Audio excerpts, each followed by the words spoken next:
सहस्राद्रि गाथा ये पुरातन, एक शिशु की वांछा है पावन, केसरी भार्या प्रार्थना विलीन दिवस रात्रि।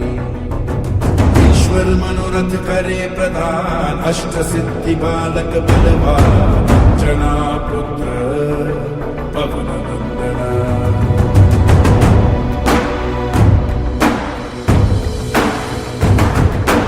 अरुण किरण प्रातः काल मुख पर, दिवाकर को सच्चे पराहर, सही बालक खादितमिच्छति दारं सूर्य।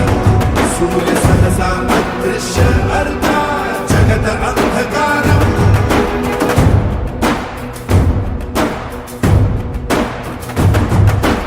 इंद्रदेव बालक को रोके, ऐरावत पर चढ़कर टोके, आंजनेय के समीप जाकर वज्रपात कर देवा। पवन नंदन के हनु को यूं वज्रवार से तोड़ा। भगवान विष्णु के अवतार श्री राम का नाम कौन नहीं जानता है। रामायण महाकाव्य के रचयिता महर्षि वाल्मीकि ने अपने ग्रंथ में लिखा है कि भगवान श्री राम में वैदिक सनातन धर्म की आत्मा कहे जाने वाले सभी गुण विद्वान हैं। भगवान राम को पुरुषों में सबसे उत्तम अर्थात मर्यादा पुरुषोत्तम भी कहा जाता है। आइए जानते हैं भगवान श्री राम के बारे में कुछ रोचक तथ्य।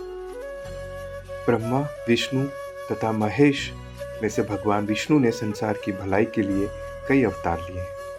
भगवान विष्णु द्वारा कुल 10 अवतार लिए गए हैं, जिसमें से भगवान राम 7वें अवतार माने जाते हैं और यह अवतार भगवान विष्णु के सभी अवतारों में से सबसे ज़्यादा पूजनीय माना जाता है। भगवान विष्णु ने राम बनकर असुरों का संहार करने के लिए पृथ्वी पर जन्म लिया।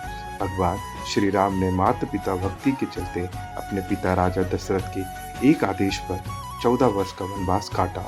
नैतिकता, वीरता, कर्तव्य परायणता के जो उदाहरण भगवान राम ने प्रस्तुत किए हैं वह बाद में मानव जीवन के लिए मार्गदर्शक बन गए। वनवास के दौरान भगवान श्री राम ने देश के सभी आदिवासियों, दलितों को संगठित करने का कार्य किया और उनको जीवन जीने की शिक्षा दी।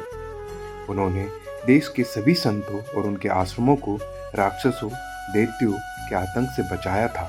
अपने 14 वर्ष के वनवास के दौरान भगवान राम ने भारत की सभी जातियों और संप्रदायों को एक सूत्र में बांधने का कार्य किया। चित्रकूट में रहकर भी उन्होंने धर्म और कर्म की शिक्षा दीक्षा ली। भगवान राम ने भारत भर में भ्रमण कर भारतीय, आदिवासी, जनजाति, पहाड़ी और समुद्री लोगों के बीच सत्य, प्रेम, मर्यादा और सेवा का संदेश फैलाया।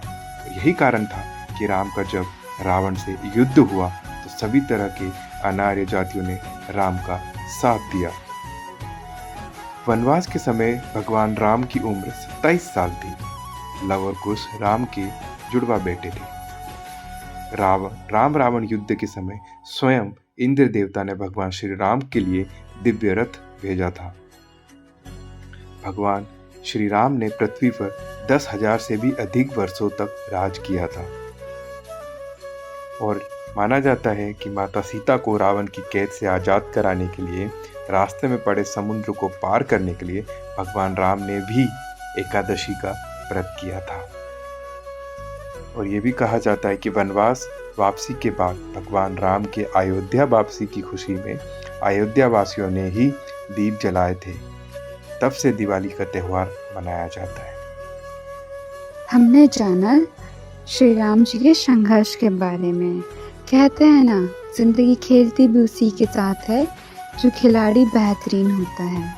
दर्द सबके एक से हैं मगर हौसले सबके अलग अलग हैं।